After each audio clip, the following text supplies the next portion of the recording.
Meanwhile, tensions have escalated between Iran and South Korea, although the two countries have enjoyed pretty warm relations over the course of the last several years. And now what's led up to this is the fact that the Revolutionary Guard Corps stormed a South Korean flagged tanker, the Strait of Hormuz, and then took it into custody. Now, the Iranians claimed that they had to do it because the South Korean tanker was actually polluting the waters of the sea.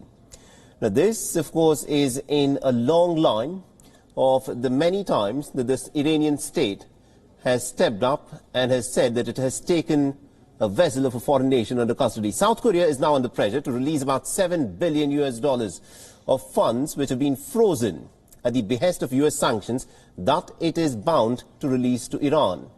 Now, to solve this issue and also the seizure, the Deputy Foreign Minister of South Korea has visited Tehran to meet with his Iranian counterpart. The aim of the visit, as per South Korea, is to negotiate an early release. However, Iran has pretty clearly stated that South Korea should avoid politicizing the issue of the vessel seizure. The Foreign Ministry of Iran has clarified that the visit had actually been agreed way before the capture of the South Korean tanker, and the real goal is actually to discuss ways for Iran to access the funds that have been frozen in South Korea at the behest of American sanctions. The tanker seizure came after Tehran had urged Seoul to release billions of dollars. That is about $7 billion of Iranian money that South Korea owes to Iran for having purchased oil from them. And Iran has also denied allegations that it is resorting to a tactic of taking hostage of the South Korean vessel to secure the release of its oil funds. کسی گروگانگیر باشه این دولت کره است که به بهانه‌های واهی بیش از 7 میلیارد دلار ما رو گروگان گرفته. Now, the South Korean flag tanker called Hankook Chemi was traveling from a petrochemical facility in Saudi Arabia and was headed to the United Arab Emirates. The vessel was reportedly carrying about 7,000 tons of ethanol, and Iran seized the vessel on the back of a court order because the tanker was reportedly causing environmental pollution in the waters there. Iran has not confirmed as to where the vessel has been currently held, but has acknowledged that it has seized the vessel at the choke point of the Strait of Hormuz. Now, according to reports, the authorities have arrested the crew members and sailors on board. The members are from Korea, Indonesia, Myanmar and Vietnam. And the US State Department has called for the immediate release of the seized vessel. The incident has come, of course, against the backdrop of the rising tensions between Iran and the Trump administration that is on its way out. Last week, Iran resumed enriching uranium up to 20% purity, which is a significant breach of the 2015 nuclear accord. Also, Iran has a history of seizing ships in the Persian Gulf, and this is the latest incident of a similar kind of an incident that has taken place.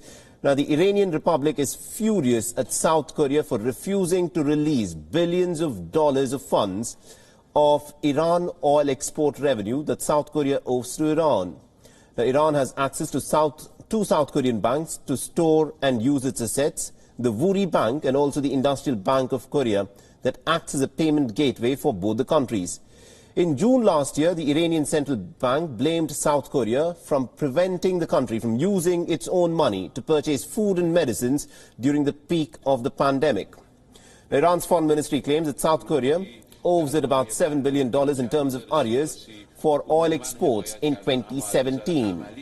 Now, remember, the Trump administration has imposed severe penalties on Iranian crude sales. It has restricted all nations from trading with Iran or making payments to Iran.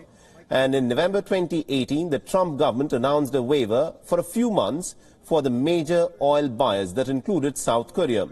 But the waiver did not include the currency exchanges with Iran, so the Korean banks were forced to freeze all Iranian assets at the behest of the Americans. Now, South Korea continued importing oil from Iran till March 2019. Iran exported oil worth about $2 billion to South Korea in 2019, and that was the last transaction between both the nations.